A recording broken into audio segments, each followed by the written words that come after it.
Good night.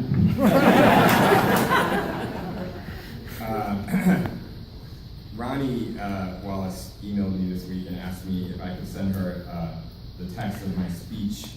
And I told some of my colleagues that she had asked that question, and they laughed because that's not how Jon rolls. I'm just going to speak a little bit from the heart. I have a few points written down. Let me talk about my friend Carol for 1 second. A few years ago, my friend Harris and I were walking down the street, and we were just musing about how great the Cleveland legal community is, and we said, if you needed a lawyer to represent you personally, and you could have any lawyer in Cleveland, Ohio, who would you pick?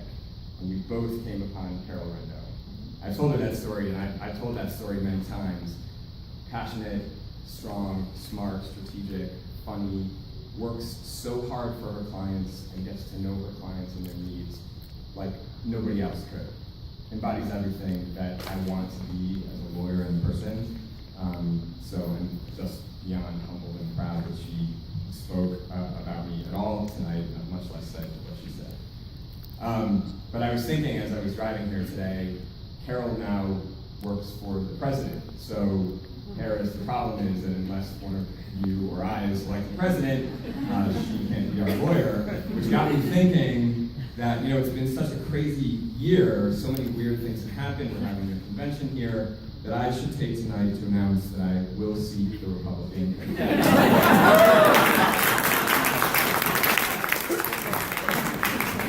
I mean, I'm at least as good as what they've got.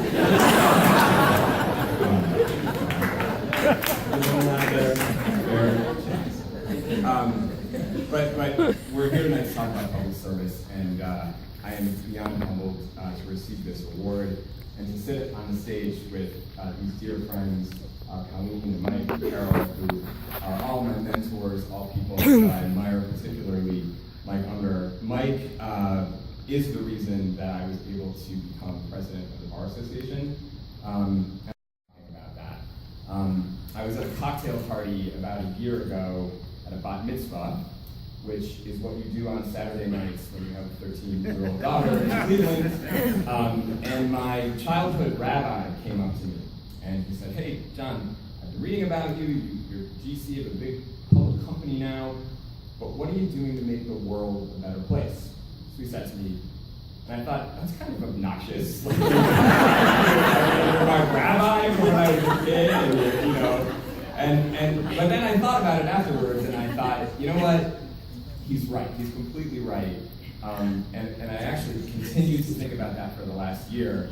I mean, the fact is, for all of us, making the world a better place isn't that the meaning of all of this? I mean, isn't that why we wake up in the morning? Whether it's through our families, helping our families, or helping people that we work with, or helping people in the community. That's why we wake up in the morning. And I was thinking about, well, how do I do that? And am I making the world a better place? And I thought, I think I am, I'm trying, but I also thought to myself, I haven't done enough. And that made me think of, well, what's the way that I do it? And it's through teaching.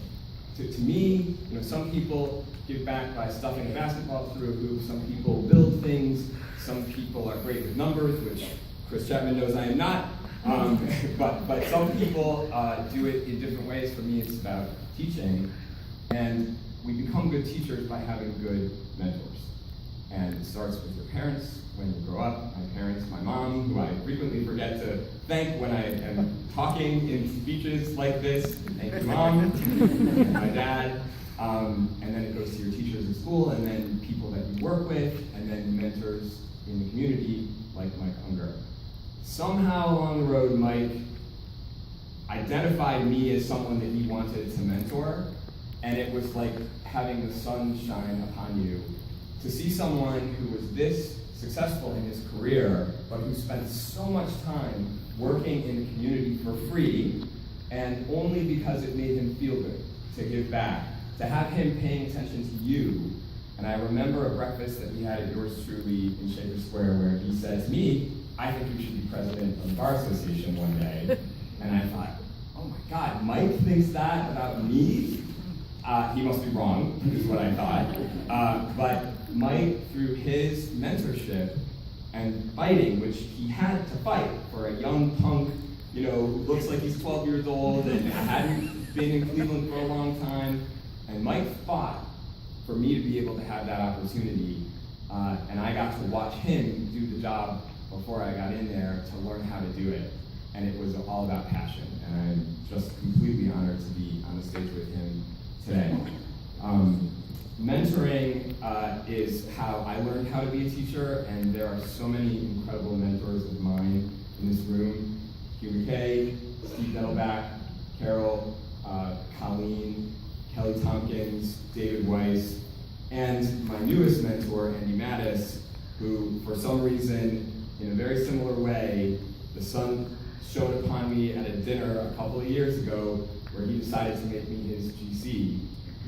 It was one of the greatest opportunities that I've ever been given in my life, and he's my mentor and friend, and we're on an amazing journey together to transform an old, 100-year-old, clunky but kind of beautiful Northeast Ohio company and turn it into something techy and cool and amazing. And I think we're going to pull it off, and I'm very, very excited, and I want to give a round of applause to Andy for giving me that opportunity.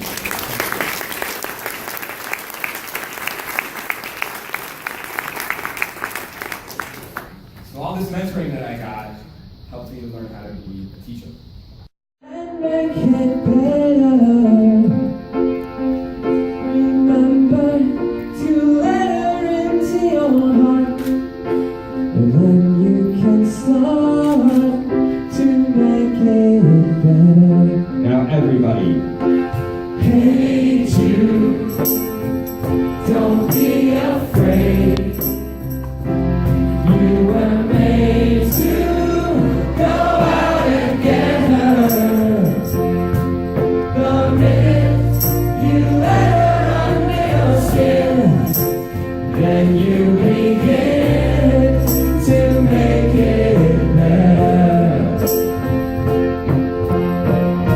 So anytime you feel the pain, hey Jude, refrain. Don't carry the world up on your shoulders. Well, you know that it's a fool who plays it cool by making this world